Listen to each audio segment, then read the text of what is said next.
Most people waiting for the dollar to collapse are already too late. The collapse is not some cinematic event with sirens, empty shelves, and a red line on a news graphic. It already happened in the only place that actually matters: your buying power. Since 1913, the dollar has lost roughly 97% of its purchasing power. That is not a prediction. That is the autopsy. That is the first lie I need to break before we go any further. Saving dollars is not the same as preserving wealth. A bigger number in your account is not safety if the unit itself is being thinned out underneath you. If that hits a nerve, good, it should. Here is the part people really don't want said out loud. The financial world trained you to fear volatility and ignore dilution. That is backwards. A stock that drops 20% gets your full attention. But between 2008 and 2022, M2 money supply in the United States went from roughly $8 trillion to over $21 trillion. More dollars created in that period than existed through the vast stretch of American history before it. That is not a rounding error. This is why I get suspicious whenever financial advice starts and ends with, just save more. Save more what? More units in a system that can be expanded from above. More claims in a currency structure where new supply can arrive faster than your wage growth. I'm saying this bluntly because politeness is expensive here. If your entire wealth plan is built on earning dollars, storing dollars, and hoping dollars behave, then your plan is sitting on the wrong assumption, not because the system is ending tomorrow. The real danger is slower and more boring than that. I've spent enough years around business owners, accountants, and tax attorneys to know there is the story the public gets, and then there is the plumbing underneath. The public story says money is neutral, saving is virtuous, and inflation is some occasional inconvenience. The plumbing says something colder. When supply expands, the people closest to assets and leverage feel it first as opportunity, and the people furthest away feel it later as higher costs. Here's the part people resist because it sounds too simple. Gold did not suddenly become magic. Gold did not wake up one morning and decide to be worth more. The measuring stick stayed where it was. The thing being measured got weaker. If that idea already irritates you, good. Because most bad financial decisions start with the wrong unit of measurement. People look at the number on the screen and call it growth. But growth relative to what? Think about Dave. He is 47. He works in logistics management. He is not reckless. He is not broke. He has $400,000 in a high-yield savings account because the market feels risky right now. His account earns about 4.5% annually. On paper, Dave looks disciplined. At 6% inflation, that same $400,000 needs to grow by $24,000 just to preserve purchasing power. He made $18,000. He is short $6,000 in real terms for the year. That is a real loss of 1.5% annually, exactly where this becomes dangerous. Because losses that small do not feel like danger. They feel like patience, not in a crash, not in a fraud. That is what people miss. The modern wealth trap rarely looks dramatic. It looks responsible. It looks like a clean dashboard and a growing nominal balance. And once you understand that, gold stops looking like a speculation and starts looking like insurance against measurement fraud. Not fraud in the illegal sense. Fraud in the everyday practical sense of grading your financial life with a ruler that keeps shrinking while pretending it is stable. You do not buy gold because you expect it to produce cash flow. You buy it so that when the currency is doing what currencies do under political pressure, some part of your balance sheet is not trapped inside the same game. And no, that does not mean going full bunker mode. A reasonable allocation is 5 to 15% of investable assets in gold, not 0%, which is where most American investors under 55 effectively are, and not 50%, which is where panic pushes people who confuse protection with paralysis. 0 leaves you fully exposed to monetary dilution, and the vehicle matters far less than people think. GLD or IAU works for most people who want simple exposure. Physical gold works for people who care deeply about zero counterparty risk and are willing to deal with the storage question, like adults. The point is that for most people, the current position is 0, and 0 is not a neutral position. So now, the picture changes. The person holding cash and calling it conservative is not automatically conservative. The person with a small allocation to gold is not automatically paranoid. In many cases, it is the opposite. One person is accepting guaranteed silent erosion because it feels familiar. The split is not between people who work hard and people who do not. That is the fairy tale. The real split is between people who spend their lives making fixed payments in a currency that keeps weakening, and people who own the thing on the other side of those payments. That is where the sorting happens. Not at motivation, not at hustle, at ownership. And if that lands a little hard, good. Because the spreadsheet does not care about your virtues. It cares about what you own, what you owe, whether your payment is fixed, and whether your income can reprice faster than your expenses. Look at the same inflation everyone complains about at the grocery store. One person feels it as pain, the other feels it as transfer. The worker with a fixed salary and rising rent gets squeezed from both sides. The landlord with a fixed mortgage and rising rents gets lifted from both sides. Same inflation, same country, same month. Two completely different realities. This is the part people are trained not to say plainly. When prices rise, the system does not punish everyone equally. It punishes the person holding cash flows that are slow to adjust, while rewarding the person holding scarce assets financed with long-term fixed obligations. That is not a conspiracy sentence. It is the mechanism itself. Take that $400,000 property example, and stop looking at it like a real estate story. It is a position. In the system story, someone puts down $80,000, borrows $320,000 at a fixed rate, and then waits in an environment where inflation averages 3.5% for years. On paper, the debt looks unchanged, but in lived reality, the dollars used to service that debt are getting weaker, while the asset tied to the real world keeps repricing. The owner is not winning because they are smarter every morning. The owner is winning because the structure is absorbing inflation differently than the renter or the saver. Now, put a regular person next to that owner. The saver keeps $320,000 exposed in purchasing power terms and watches those dollars lose force year after year. The renter pays market rates that can be reset upward. The wage earner negotiates maybe once a year if they are lucky, and often after the damage has already happened. Meanwhile, the asset owner has a monthly obligation frozen in older dollars and an income stream that can move with the market. That is the layer most people miss. Inflation is not only making life more expensive, it is changing who subsidizes whom.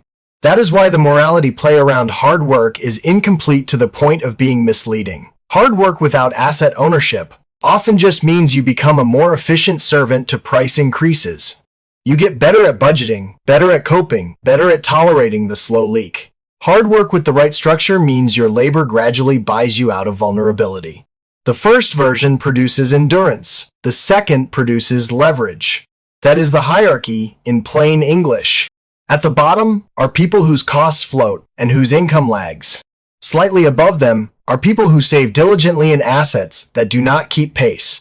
Above that are people who own productive assets but finance them badly using variable rate debt or negative cash flow.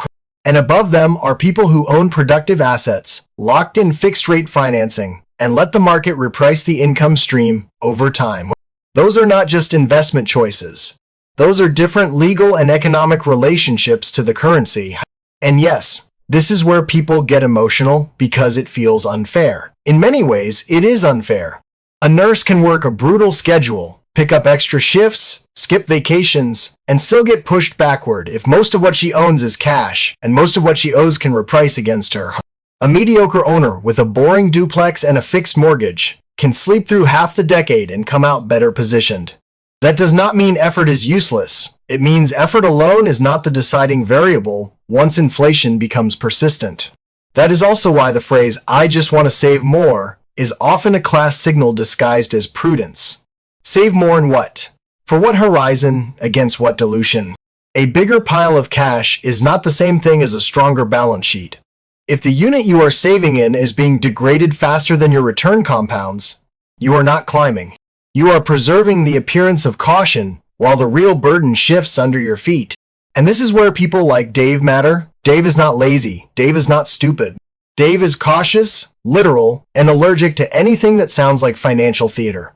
He says he would rather buy a rental property than deal with some abstract stock structure. then immediately says he does not want tenants, repairs, or management headaches. What Dave is really revealing is what millions of people reveal. They understand, at gut level, that ownership matters, but they have not yet separated ownership from inconvenience. So they stay where they are. That pause costs them more than they realize. Because the system does not require your permission to stratify outcomes. It is already doing it. Every month through mortgage terms, lease resets, dividend distributions, wage delays, refinancing risk, and the quiet math of what a dollar buys now versus later. Some people are positioned so inflation chews through their future. Others are positioned so inflation chews through their liabilities. That is the whole divide. That is the layer beneath the headlines. Not optimism, not doom, structure. Once you see that, the question stops being who is trying hard and becomes who owns the cash-producing thing and who is chained to the payment stream. The mistake most people make here is not buying the wrong thing. It is buying the right thing in the wrong size, through the wrong pipe, with the wrong behavior attached to it. That is how a good asset turns into a personal disaster. You do not get ruined by volatility first. You get ruined by panic, by over-allocation, by treating a long-term hedge like a casino chip. Here is the boring move. Open whatever notes app, spreadsheet, or legal pad you already use. On one line, write your total investable assets. On the next line, write 5%. On the line after that, write 10%. That is your bracket. Not 40%. If the number makes your stomach tighten, use the lower one. If you cannot watch it get cut in half without wanting to touch it, use the lower one. The point is not courage. The point is survival. Then do something even less exciting. Pick the custody method before you buy a single dollar of the asset. If you are not prepared to self-custody yet, use a regulated custodian. If you are prepared to self-custody, buy the hardware wallet first, set it up carefully, write the recovery phrase by hand, store it offline, and do not take a photo of it. Paper, pen, quiet room, no shortcuts. And before you move any meaningful amount, do a test transfer so small it feels almost insulting. $10. Enough to prove the process, not enough to matter if you mess it up. Copy address, verify, send, wait, confirm. That little ritual is not paranoia. It is how you retrain a brain that has been trained by banks and apps to think reversibility is normal. Now comes the part that sounds too simple, which is usually a sign that it actually works. Set a fixed calendar day for purchases first business day of the month. The specific day does not matter. What matters is that your decision gets made once and then repeated without emotion. You are not allowed to wait for a dip. You are not allowed to go bigger after a breakout. The old habit is reacting. The new habit is scheduled accumulation inside a hard cap. You also need one written rule for price crashes, because that is where people discover they were never investors, only tourists. Write this exactly. If this position falls 50% or 70%, I do nothing unless my original thesis changed. Put that sentence where you can see it. Because in the middle of a real drawdown, your body lies to you. And no, this does not mean blind faith. It means separating process from drama. If you size the position correctly, a brutal drawdown is emotionally unpleasant but financially survivable. If you sized it like a zealot, every red candle becomes a referendum on your intelligence. That is why the allocation comes first, custody second, purchase schedule third. So make it almost offensively dull. A fixed percentage, a fixed day, a fixed method, a written crash rule, a transfer test, a storage setup done before emotion enters the room. You are not trying to feel brilliant. You are trying to remove as many opportunities for self-sabotage as possible. Because the invisible column we talked about earlier does not just take money through inflation, it takes money through hesitation, impulse, fees, and bad plumbing. This is why Dave matters. Not because he is foolish, but because he is normal. He has enough capital to act, enough intelligence to understand the basics, and enough old wiring to delay until the story feels comfortable. But comfort is the product being sold. Precision is what actually protects you. And the smallest break from the old script is not some heroic portfolio overhaul. It is one line on paper and one automatic transfer on a date you no longer negotiate with. Do that first. Once that tiny machine is in place, the rest of the architecture starts to make sense. And when you see what happens in a system where someone can change the money supply while you are still being told to stay calm, the case for a hard cap stops sounding ideological and starts sounding like basic arithmetic. Here is the part people almost never say out loud because it is less exciting than a moonshot and far more useful than one. The goal is not to become a genius. The goal is to become hard to kill. That is the real payoff of doing this, right? Not a screenshot, not a victory lap. I am talking about a financial setup that lets you keep your footing when the currency slips, when prices lurch higher, when headlines get dramatic, and when the same people who told you to stay calm start quietly changing their own allocations behind closed doors. Because the promise here is small, but it is real. If you build this the way we just walked through it, you are buying yourself something rare in finance. Time. Time to think before panicking. Time to ride through bad policy. Time to absorb a market drawdown without liquidating the wrong thing. Time to keep making rational decisions, while other people are making emotional ones. That is what compounding actually needs. It does not need brilliance nearly as much as it needs survival. Most portfolios do not die because the owner was dumb. They die because the owner was forced. Forced to sell when cash got tight. Forced to refinance when rates moved against them. Forced to tap savings after inflation ate the monthly buffer. Forced to abandon the plan because the plan looked fine on a spreadsheet, but collapsed in a real household. The market can recover from almost anything. What it cannot easily recover from is you being cornered. That is why I am not ending this by promising upside. I am ending this by promising optionality. A small gold allocation does not guarantee you wealth. What it can do is give part of your balance sheet a different behavior than your paycheck and your bank cash. It sits there as a blunt instrument against currency dilution. A fixed-rate real estate position does not make you a mogul. It can simply turn a liability structure into an ally if inflation keeps doing what inflation does.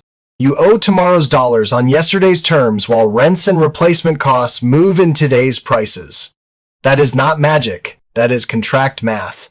A capped risk Bitcoin position does not need to become the center of your identity. It only needs to exist at a size where, if the thesis is wrong, your life is still fine. And if the thesis is right, you are not standing there 10 years from now, explaining to yourself why you researched it endlessly and owned none of it. Notice what all three have in common. They are not there to make you feel clever. They are there to reduce the chance that one single regime wipes you out. That is the whole thing. A portfolio that survives multiple monetary environments will usually outperform a portfolio optimized for the last one. Slowly, quietly, without much applause. And that matters because the most dangerous stories in finance are always the ones that make you feel safe while removing your exits. Just hold cash and wait. Just trust the standard model. Just stay diversified. While diversified really means concentrated in assets priced by the same policy machine. No, you do not need a bunker mentality. You need a margin of error mentality. That means when you leave this video, you should not feel hyped. You should feel clarified. You should know your number. You should know whether your gold exposure is 0, token, or intentional. You should know whether your housing exposure is helping you, hurting you, or simply missing. You should know exactly what 5% or 10% means in dollars, not vibes. You should know what you will buy, in what order, and what size before the next fear, spike, or euphoric rally tries to make the decision for you. That is where compounding becomes real. Not in the annualized return chart, in behavior, in not interrupting the machine, in not having to start over every few years, because your setup was too fragile to survive ordinary chaos. Think about the people who seem to get lucky over long periods. Usually it is not because they predicted every turn. It is because they stayed in the game long enough for decent decisions to stack. They avoided permanent damage. They understood that protecting downside is not pessimism. It is what allows upside to matter later. So if you want the cleanest version of the promise, here it is. You are not trying to beat the world this year. You are trying to make sure the slow theft of purchasing power, debt repricing, and policy drift do not beat you over the next 20. You are not buying an ideology. You are buying asymmetry, insulation, and room to maneuver. You are not building a portfolio that depends on perfect forecasts.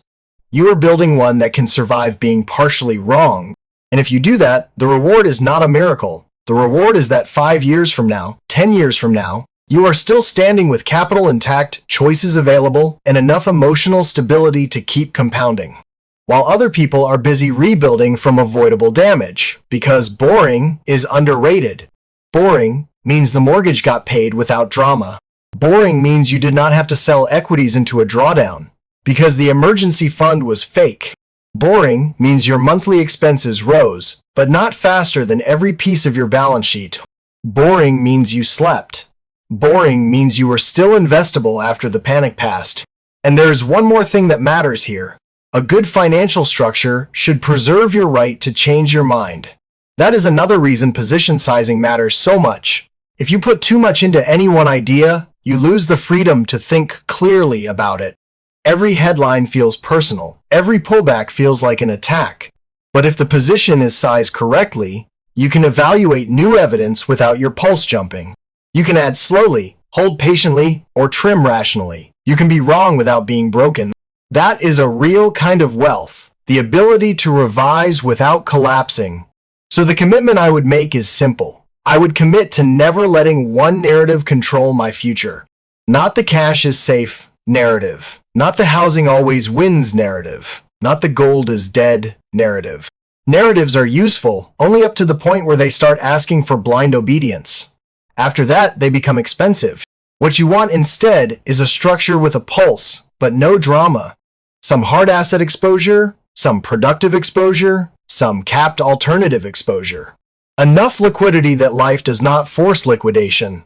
Enough discipline that inflation does not quietly shred your effort. Enough humility that you do not try to solve uncertainty with overconfidence.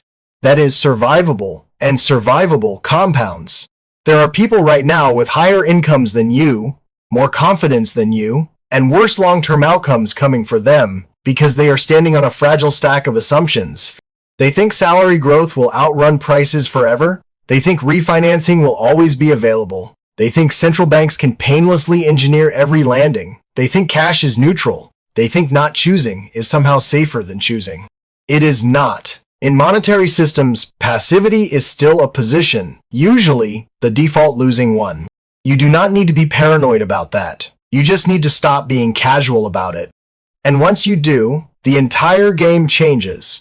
You stop asking, what asset will make me rich fast? And start asking, what mix of assets makes me hardest to impoverish slowly? That is a better question. It is a mature question. It is the question adults with real bills and real responsibilities eventually arrive at, usually after the market charges them tuition. If you can arrive there before the tuition bill, even better. So no, I cannot promise that gold will soar on your schedule. I cannot promise your property will appreciate every year in a straight line. I cannot promise Bitcoin will reward your patience on a timetable your emotions would prefer. Markets do not sign contracts with your expectations. But I can promise something else. If you own scarce things in sensible size, finance them intelligently. Avoid concentration that can ruin you, and maintain enough breathing room to keep acting like a rational person. You dramatically increase the odds that your future net worth is determined by compounding instead of damage control. That is the promise, not wealth theater, not apocalypse cosplay, not an all-in bet wrapped in conviction language. Just a stronger base. A base that lets inflation hit without taking your knees out. A base that lets a bad year remain a bad year instead of becoming a bad decade. A base that gives you the psychological and financial room to wait while time does the heavy lifting almost no one respects enough. And if that sounds modest, good. Modest is durable. Durable is investable. Investable, held long enough, is what people later mislabel as luck. So start small if you have to. Start embarrassingly small if that is what keeps you consistent. 5% is not a slogan, because in the end, the best outcome is not that one of these positions makes you feel brilliant. The best outcome is that your life remains flexible, your capital remains alive, and your future remains yours.